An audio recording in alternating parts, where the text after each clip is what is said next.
허리가 아파서 도수 치료를 받게 되면 선생님들이 꼭 이런 말씀을 하십니다. 장요근이 엄청 타이트하다. 스트레칭을 자주 해줘라. 그런데 정말 장요근을 스트레칭을 하면 허리 통증이 좋아질까요? 저는 아니었습니다. 받는 순간만 시원했고 통증은 여전히 계속되었습니다. 장요근은 스트레칭보다 강화 운동이 필요한 근육이라는 걸 조금 일찍 알았다면 더 빠르게 허리 통증을 극복할 수 있었을 겁니다. 무작정 허리에 좋은 스트레칭이라고 해서 유튜브에 떠도는 장요근 스트레칭 같은 거 따라하지 마시고 이 영상 끝까지 보셔서 저와 같은 잘못된 전철을 안 밟았으면 좋겠습니다. 이번 영상에서는 자기 전 침대에 누워서 딱 3분이면 충분한 허리 통증이 아주 좋은 장요근 운동을 알려드리겠습니다.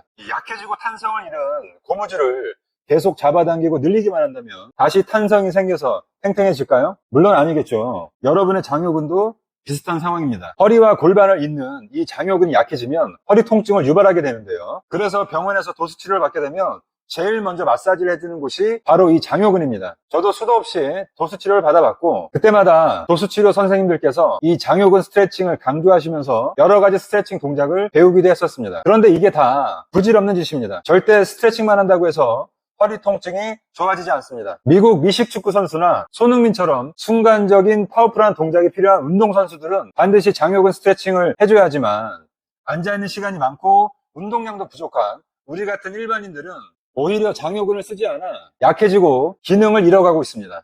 나는 하체 운동을 좀 하는데 라고 생각하시는 분들도 있겠지만 우리가 흔히 하체 운동은 밀기 동작에 중점을 둔 신전 운동, 즉 다리를 펴는 동작에 힘을 주는 운동이죠. 이런 신전 운동은 장요근에 부하가 걸리지 않아 운동이 제대로 되지 않습니다. 장요근은 굴곡이 중점인 근육인데요. 엉덩이를 말고 허벅지를 가슴 방향으로 끌어당기는 동작에 사용되는 주동근입니다. 또한 16개의 하지 근육 중에서 5번째로 사이즈가 큰 근육입니다. 이족 보행과 뛰는 기능을 담당하는 근육인데요. 우리는 어른이 될수록 의자에 앉아있는 시간이 많아지고 빠르게 뛰거나 점프를 하는 등의 움직임이 현저히 줄기 때문에 장요근의 기능이 아주 많이 상실된 상태입니다. 미국 볼스테트 대학교 2023년 연구에 따르면 나이가 들수록 가장 빠르게 약해지고 줄어드는 근육이 바로 장요근과 허벅지 앞에 있는 대퇴 직근이라고 알려져 있습니다. 이렇게 장요근의 기능이 상실되면 골반과 허리가 뻣뻣하다고 느끼게 되는데요. 그래서 장요근이 타이트하다, 짧아졌다 이런 표현을 하고 그 뻣뻣함을 해소하고자 운동 트레이너 또는 도수치료 선생님들이 스트레칭을 시키거나 마사지를 해주는 것입니다. 그런데 정말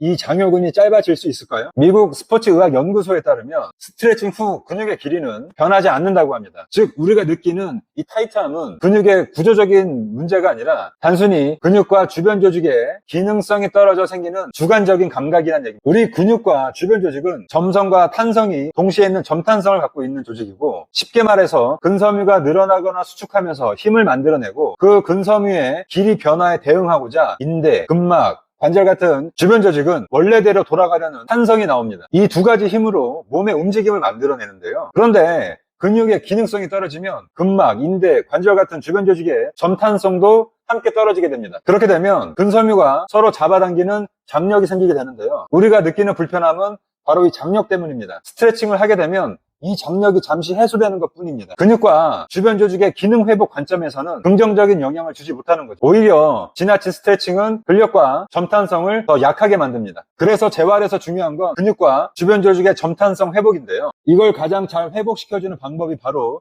신장성 수축 운동입니다. 즉 부하를 주고 버티는 운동이죠. 근육이 수축한 상태에서 늘어날 때 주변 조직의 점탄성 기능이 회복되고 근육의 기능성도 되살아납니다. 정리하자면 장요근은 스트레칭이 아니라 반드시 신장성 수축 굴곡 운동으로 강화를 해야 합니다. 이것이 허리 통증을 줄이고 골반과 척추를 건강하게 지키는 효과적인 근본적인 운동 방법입니다. 지금부터 안전하고 효과적인 장요근 운동 방법을 알려드리겠습니다. 영상 끝까지 함께 해주세요.